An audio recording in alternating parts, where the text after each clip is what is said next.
Hi everyone, आइए आज की इस वीडियो में हम जनरल साइंस से रिलेटेड 30 इंपॉर्टेंट क्वेश्चंस आंसर आज के इस वीडियो में कवर करने वाले हैं, जो कि आपके सभी कॉम्पिटिटिव एग्जाम्स के लिए इम्पोर्टेंट होने वाला है। ओके, देखिए इससे पहले हम लोगों ने 20 क्वेश्चंस कवर किए थे, जो कि पार्ट 1 वीडियो था। ठीक है, तो ये हमारा पार्ट 2 वीडियो है, जिसमें हम लोग 21 से लेकर के 50 तक इंपॉर्टेंट क्वेश्चंस आंसर आज की इस वीडियो में देखेंगे जनरल साइंस से रिलेटेड। ओके, अगर आपने पार्ट 1 नहीं देखा तो लिंक आपको डिस्क्रिप्शन में मिल जाएगा। ओके, तो चलिए वीडियो को शुरू करते हैं। ओके, पहला क्वेश्चन हमारा है क्वेश्चन नंबर 21, छाया में पनपने वाले पौधे को क्या कहते हैं। ओके, तो देखिए छाया मतलब आप जानते होंगे कि पौधे जो जब भी मतलब पनपते हैं तो सूर्य की प्रकाश में पनपते हैं, क्योंकि पौधे जो होते हैं वो क्या कहते हैं, अपना प्रकाश संश्लेषण जो क्रिया होता है जो करते हैं, वो सूर्य की प्रकाश की स्थिति भी होना क्या है, जरूरी है। ठीक है, लेकिन छाया की मौजूदगी में भी पौधे पनप जाते हैं, जिनका नाम है सियोकाइट्स। ओके, सियोकाइट्स एक ऐसा पौधा है जो कि छाये में ही पनप जाते हैं, यानी कि इसे सूर्य की रोशनी ना भी मिले तो कोई इसे परेशानी नहीं होगी इसे पनपने में। ठीक है, नेक्स्ट है भोजन का पाचन किस प्रकार की अभिक्रिया है। तो भोजन का पाचन किस प्रकार का अभिक्रिया है, यानी कि रिएक्शन है, ये आपको बताना है। ओके, तो भोजन का पाचन जो अभिक्रिया है वो कहलाता है उपचयन अभिक्रिया। ओके, कौन सा अभिक्रिया कहलाता है, उपचयन अभिक्रिया कहलाता है, यानी ऑप्शन नंबर ए। ठीक है, अच्छा नेक्स्ट है फेफड़े। फेफड़े का आकार होता है, फेफड़े का आकार कैसा होता है, तो फेफड़े का आकार जो होता है शंकुआकार होता है। ओके, फेफड़े का आकार कैसा होता है, शंकुआकार होता है, यानी ऑप्शन नंबर इसका सी राइट आंसर हो जाएगा। ठीक है, नेक्स्ट है पौधे में गैसों के आदान प्रदान के लिए कौन उत्तरदायी होता है। तो पौधों में गैसों के आदान प्रदान के लिए रंध्र जो है ये उत्तरदायी होता है। रंध्र क्या होता है, पौधों की पत्तियों में छोटे छोटे छिद्र होते हैं, जिसे रंध्र या स्टोमाटा के नाम से भी जानते हैं। ओके, स्टोमाटा भी इसे कहा जाता है। ठीक है, याद रखिएगा, अगर रंध्र की जगह स्टोमाटा रहेगा तो आंसर में जो है आप स्टोमाटा टिक कर दीजिएगा। ठीक है, नेक्स्ट है निम्न में से किसे प्रकाश संश्लेषी अंगक कहते हैं। ओके, तो पत्तियों को यानी लिप्स को जो है प्रकाश संश्लेषी अंगक के नाम से जाना जाता है। पौधों की पत्तियों को प्रकाश संश्लेषी अंगक कहा जाता है। ओके, नेक्स्ट है क्वेश्चन नंबर 26 है पौधे में आवश्यकता से अधिक जल किस प्रक्रिया द्वारा बाहर निकाले जाते हैं। ओके, जैसे आप जानते होंगे कि पौधे जहाँ लगे होते हैं तो वहाँ डिपेंड करता है कि जल कहाँ से बोलेगा, धरती से लेगा, है ना, ज़मीन से।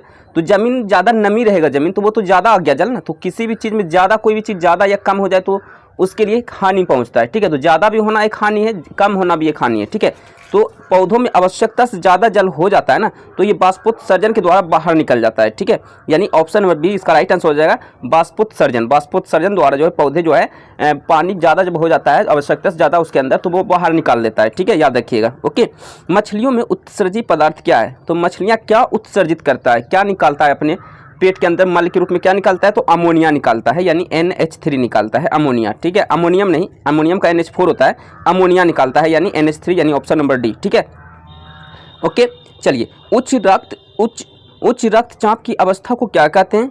उच्च रक्तचाप की अवस्था को हम लोग कहते हैं हाइपरटेंशन कहते हैं। ओके, हाइपरटेंशन कहते हैं, याद रखिएगा, हाइपरटेंशन, उच्च रक्तचाप की अवस्था को हाइपरटेंशन कहते हैं। ठीक है, चलिए नेक्स्ट है निम्न में से कौन सी बीमारी श्वसन तंत्र से संबंधित है। तो इसमें से जो है आपका बी और सी, टीबी और निमोनिया, ये दोनों का दोनों जो है बीमारी जो है श्वसन तंत्र से संबंधित है, यानी कि सांस से संबंधित है। ओके, सांस लेने में जो है दिक्कत आती होगी। ठीक है, ओके, यानी कि बी और सी दोनों, इसका राइट आंसर हो जाएगा ऑप्शन नंबर डी, यानी बी और सी दोनों, ऑप्शन नंबर डी इसका राइट आंसर हो जाएगा, बी और सी दोनों। ठीक है, नेक्स्ट है मनुष्य में मुख्य श्वसन अंग क्या है। मनुष्य में मुख्य श्वसन अंग यानी श्वसन का मुख्य अंग कौन सा है, तो देखिए नाक, ट्रेकिया, कोलोम, ये सभी श्वसन अंग में आते हैं। ठीक है, लेकिन फेफड़ा अगर नहीं होगा तो ये सब तो फालतू में है ना, कि ये सब तो फालतू है ना, यानी कि सबसे मुख्य है आपका फेफड़ा है, क्या है, फेफड़ा। ओके, याद रखिएगा। ठीक है, हार्मोन शब्द नामकरण किसने किया, हार्मोन शब्द का नामकरण किसने किया था, तो हार्मोन शब्द का नामकरण जो है बेलिस एवं स्टार्लिंग ने किया था, बेलिस एवं स्टार्लिंग ने किया था। ठीक है, बेलिस एवं स्टार्लिंग ने हार्मोन शब्द का नामकरण किया था, इन्होंने ही हार्मोन शब्द का नाम दिया। ठीक है, पृथक्करण का नियम किसने दिया है। पृथक्करण मतलब होता है किसी चीज़ को छानना। ओके, इकट्ठा करना, अलग करना। ठीक है, अलग करना। पृथक्करण मतलब क्या होता है, अलग अलग करना। अलग अलग करना क्यों जरूरी है, साइंस में क्यों आया अलग अलग करना, क्या मतलब है। देखिए देखिए तत्व जो बनता है, धातु जो बनता है वो अयस्क से बनता है, तो अयस्क को जो है बहुत सारी अशुद्धि होती है, अशुद्धियों को अलग करना यानी पृथक्करण करना, है ना, तो उसमें काम देता है। ठीक है, तो ऑप्शन नंबर इसका हो जाएगा मेंडल। मेंडल ने ही पृथक्करण का नियम का जो है नियम जो है दिया था, पृथक्करण, है ना, यानी कि परीक्षण कोई भी हो, है ना, अलग तो करना ही होता है ना, अशुद्धि हर एक चीज़ में होता है। ठीक है, यानी पृथक्करण का नियम। ठीक है, जीव विज्ञान शब्द प्रयोग, जीव विज्ञान शब्द का प्रयोग सर्वप्रथम किसने किया था? तो जीव विज्ञान यानी बायोलॉजी का संबंध शब्द का प्रयोग सबसे पहले जो है अरस्तु ने किया था, सॉरी अरस्तु नहीं, लैमार्क तथा ट्रेबीरेनस ने किया था, लैमार्क तथा ट्रेबीरेनस ने किया था। ठीक है, यानी ऑप्शन नंबर इसका ए राइट आंसर हो जाएगा। ठीक है, चलिए, जीव विज्ञान के जनक किसे कहा जाता है? हाँ, जीव विज्ञान के जनक कहा जाता है अरस्तु को। ठीक है, जीव विज्ञान के जनक यानी कि बायोलॉजी के जनक जो कहा जाता है, जनक कहा जाता है अरस्तु को कहा जाता है। किसे कहा जाता है? अरस्तु को कहा जाता है। ठीक है, वनस्पति विज्ञान के जनक किसे कहा जाता है? तो वनस्पति विज्ञान के जनक थियोफ्रेस्टस को कहा जाता है, थियोफ्रेस्टस को कहा जाता है, यानी ऑप्शन नंबर ए। ठीक है, नेक्स्ट है बोटनी शब्द की उत्पत्ति किस शब्द से हुई है, किस भाषा के शब्द से हुई है? ठीक है, तो बोटनी शब्द की उत्पत्ति यानी कि जन्म किस भाषा के शब्द से हुई है? तो ये ग्रीक भाषा के शब्द से हुई है बोटनी शब्द का उत्पत्ति। ओके, नेक्स्ट है फाइकोलॉजी में किसका अध्ययन किया जाता है? तो फाइकोलॉजी में शैवाल का अध्ययन किया जाता है, यानी फाइकोलॉजी शैवाल से संबंधित है। ठीक है, पर्यावरण का अध्ययन जीव विज्ञान की किस शाखा के अंतर्गत किया जाता है? देखिए, पर्यावरण का अध्ययन जीव विज्ञान के पारिस्थितिकी तंत्र, जिसे हम लोग पारिस्थितिकी तंत्र कहते हैं, यानी पारिस्थितिकी के अंतर्गत किया जाता है, यानी ऑप्शन नंबर इसका डी राइट आंसर हो जाएगा। ठीक है, चलिए, नेक्स्ट है हेंड्रोलॉजी का संबंध किससे? तो हेंड्रोलॉजी का संबंध जो है झाड़ियों से है। किससे?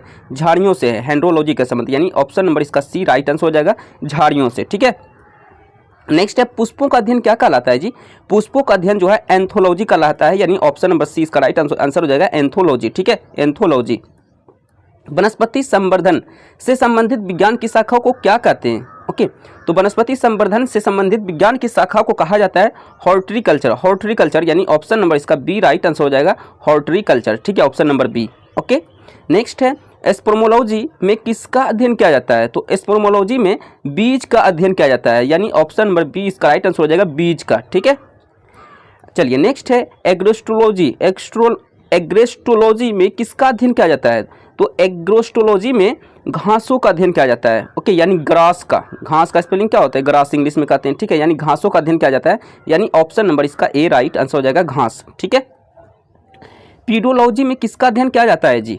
पीडोलॉजी में भूमि का अध्ययन किया जाता है, यानी कि जमीन के बारे में यानी अर्थ के बारे में समझा जाता है, उसे पीडोलॉजी कहते हैं, यानी ऑप्शन नंबर इसका ए राइट आंसर हो जाएगा। ठीक है, चलिए देखते हैं क्वेश्चन नंबर 45। ओके, पौधों को नाम देने वाले विज्ञान क्या कहलाता है? तो पौधों को नाम देने वाले विज्ञान वर्गीकी कहलाता है। पौधों को नाम मतलब कोई पौधा है, जैसे आपने जाना कि ये जो है मतलब मान लीजिए बरगद का पौधा है, तो ये बरगद नाम किसने रखा? वैज्ञानिक ने रखा होगा ना कि ये बरगद, इसे आज से कहना। ठीक है, तो ये पौधों को नाम दिया उन्होंने, हालांकि उसका नाम नहीं होगा पहले से। ठीक है, उसका नाम दिया, तो मान लो वो नाम जो दिया, वो नाम देने वाला काम किसका है? वैज्ञानिक का है। तो ये वैज्ञानिक जो कहलाता है, ये विज्ञान के वर्गीकी कहलाते हैं। क्या कहलाते हैं? वर्गीकी कहलाते हैं। ठीक है, चलिए देखते हैं क्वेश्चन नंबर 46। निम्नलिखित में से किसे वर्गीकी का पिता कहा जाता है? तो वर्गीकी के पिता किसे कहा जाता है? लिनियस को कहा जाता है। लिनियस को वर्गीकी का पिता कहा जाता है, यानी कि पौधों को नाम रखने वाले वैज्ञानिक, है ना, वैज्ञानिक जो है लिनियस थे, यानी कि वर्गीकी का पिता। ठीक है,